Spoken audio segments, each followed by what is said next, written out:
Buenas noches a todos, me presento, soy Jair Francisco Martín Ramírez y estoy realizando el informe final de mi estudio de análisis de campo. El tema que yo utilicé para este informe es la vitamina D en el tratamiento de síndrome de ovario poliquístico con insulinoresistencia. ¿Por qué usé este tema? Porque es un tema prevalente que yo veo en mi trabajo de manera regular. Y esto me ha permitido hacer un estudio que ya llevo tiempo haciendo y con el enfoque que me realiza la Universidad Abierta y a Distancia de México, pues me pidió ya poder hacer una conclusión del mismo. Por eso es que quiero informarles todo lo que realizamos y sobre todo los resultados encontrados y que nos van a ser de utilidad para un futuro. Primero que nada es importante delimitar qué es el síndrome de ovario poliquístico, y es la endocrinopatía más común reconocida en la edad reproductiva de la mujer.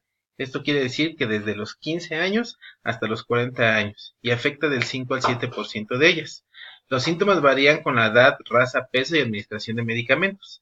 A pesar de ser un padecimiento de naturaleza heterogénea, el hiperandrogenismo y la anovulación crónica permanecen como las características principales.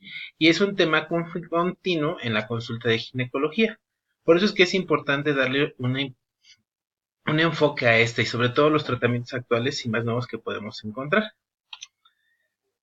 El ovario poliquístico, como ya comentamos, en la actualidad se presenta de manera muy frecuente y generalmente medicina interna lo veía previamente, pues era un problema endocrinológico. Sin embargo, a partir del año 2000, la patología pasó a ser de ginecología obstetricia, puesto que los tratamientos han sido más enfocados a esta parte, sobre todo por el tema de que se trate de un problema ovárico, más que de un problema central, es decir, de cerebro.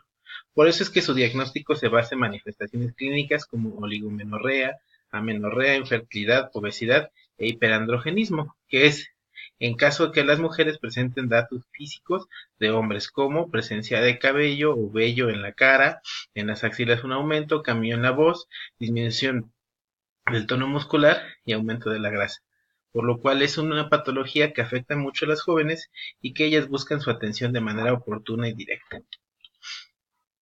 ¿Cómo realizamos nosotros este estudio?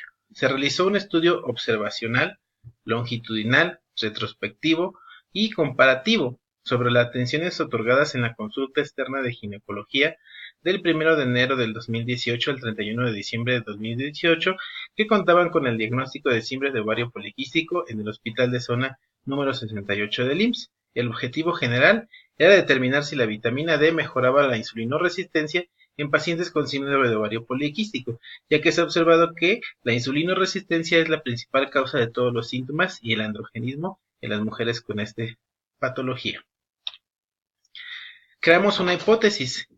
La hipótesis verdadera que planteamos es la vitamina D sí mejora la insulinoresistencia en pacientes con síndrome de ovario poliquístico. Y la hipótesis falsa, la vitamina D no mejora la insulinoresistencia en pacientes con síndrome de ovario poliquístico. Como vemos, nuestro estudio va a ser comparativo, es decir, vamos a comparar dos tratamientos que se hayan otorgado en la consulta de ginecología. La definición operacional de las variables. Siempre es importante ver qué variables vamos a utilizar. Y en este caso son dos principales, la edad y la insulinoresistencia. Como edad es el tiempo transcurrido desde el nacimiento hasta el momento del estudio. Su definición operacional es el grado de la edad, es decir, de 18 a 50 años, lo vamos a medir en años y el tipo de variable es cuantitativa, continua e independiente. Y la insulinoresistencia es el indicador del aumento de insulina utilizada para mantener los niveles adecuados de glucosa.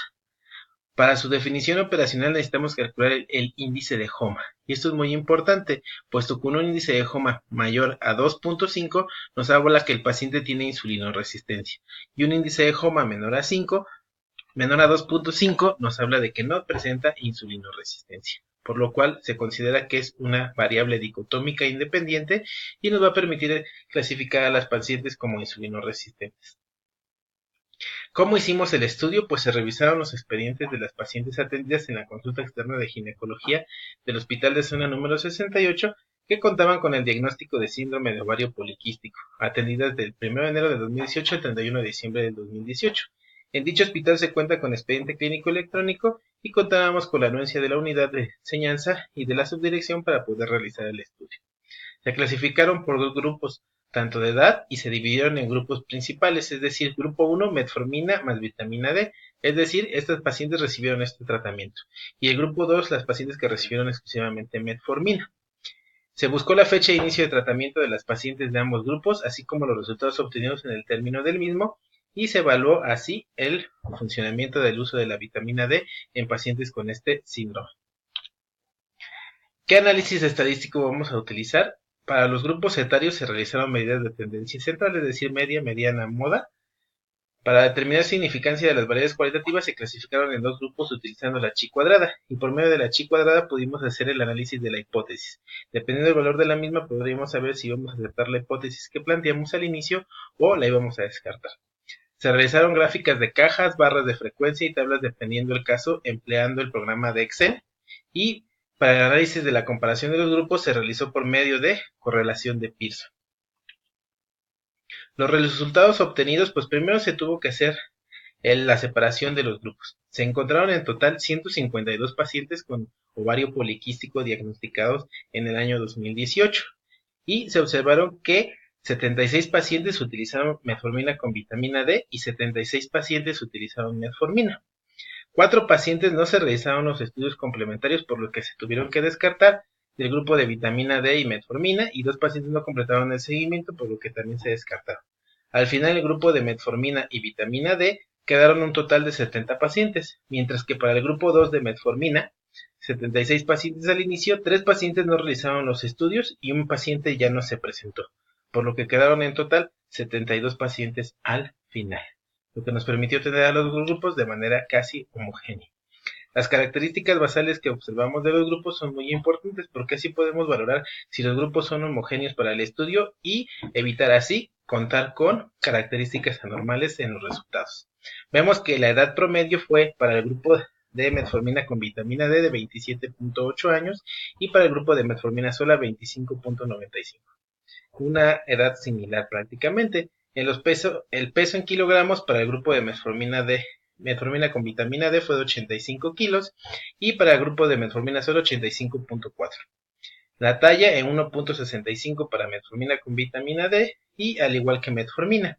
Y el índice de masa corporal en 31 casi en ambos grupos. Esto nos hace ver que nuestros grupos de estudio fueron prácticamente muy similares, es decir, casi homogéneos, por lo cual las características basales pensaríamos que no afectarían el resultado obtenido.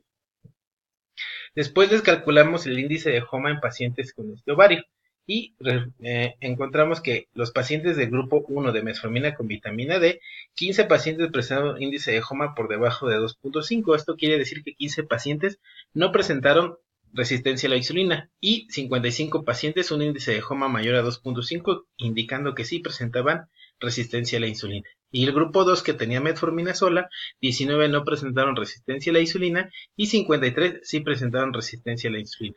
Nuevamente un grupo homogéneo para el estudio. Y aquí podemos observar en las gráficas cómo el 78% de las pacientes con vitamina D presentaron el diagnóstico de resistencia a la insulina y el grupo de metformina el 73.6%. Un índice que nos permite valorar para poder ver si son homogéneos y realmente se encontraban así.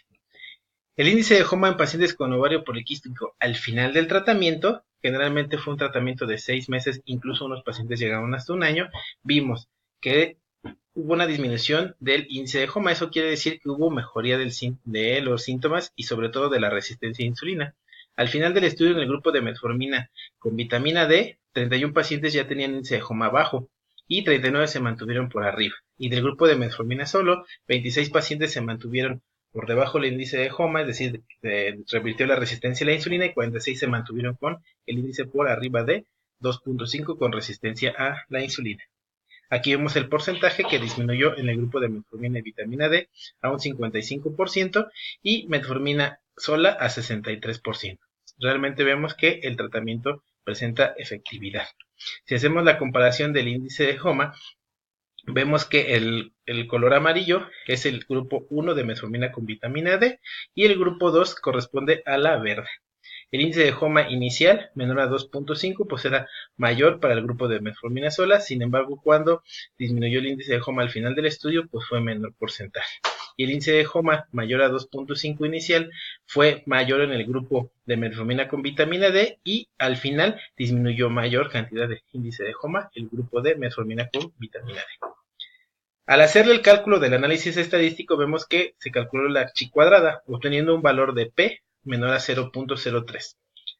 Esto significa que la resistencia a insulina con metformina más vitamina D obtuvo un valor menor a lo predicho, es decir, un valor de P menor a 0.05. Puesto que el valor de P es menor al valor de significancia alfa, se acepta la hipótesis de que la vitamina D sí mejora la insulinoresistencia en pacientes con síndrome de ovario poliquístico. Por lo tanto, podemos aprobar nuestra hipótesis estadísticamente. Para el análisis de los síntomas, se compararon los dos grupos de tratamiento y vimos que la metformina sola con la vitamina D presenta mejoría de los síntomas y haciendo el cálculo del análisis estadístico con P de Pearson se obtuvo un valor de P de 0.006, lo que indica que se acepta la hipótesis verdadera y la utilización de metformina con vitamina D nos mejorará también así los síntomas. También se calculó una variable que se conoce como ANOVA. ¿Por qué? Porque en muchas ocasiones no sabemos si los resultados intervinieron las características basales de los pacientes, es decir, la edad, el peso, la talla o el índice de masa corporal, puesto que en algunos pacientes los medicamentos actúan de una manera mejor en un grupo de edad que en otros. Por eso se calcula el valor de ANOVA. En este caso, como todos los valores de la P calculada en el análisis de covariancia de ANOVA fueron mayores a 0.05, esto nos indica que ninguna de las variables independientes intervinieron en la presencia de la mejoría de los síntomas y de la mejoría de la resistencia a la insulina. Por lo tanto, las características basales no afectan el resultado obtenido. Por lo tanto, podemos concluir que la metformina con vitamina D para el manejo del síndrome de ovario poliquístico sí mejora la insulinoresistencia. Con la mejoría de la insulinoresistencia se observa mejoría de los síntomas, por lo que se puede recomendar el uso de metformina con vitamina D para el tratamiento de síndrome de ovario poliquístico. Les agradezco su atención, espero que les sea de utilidad y sobre todo agradezco la oportunidad para presentar mis resultados. Hasta luego.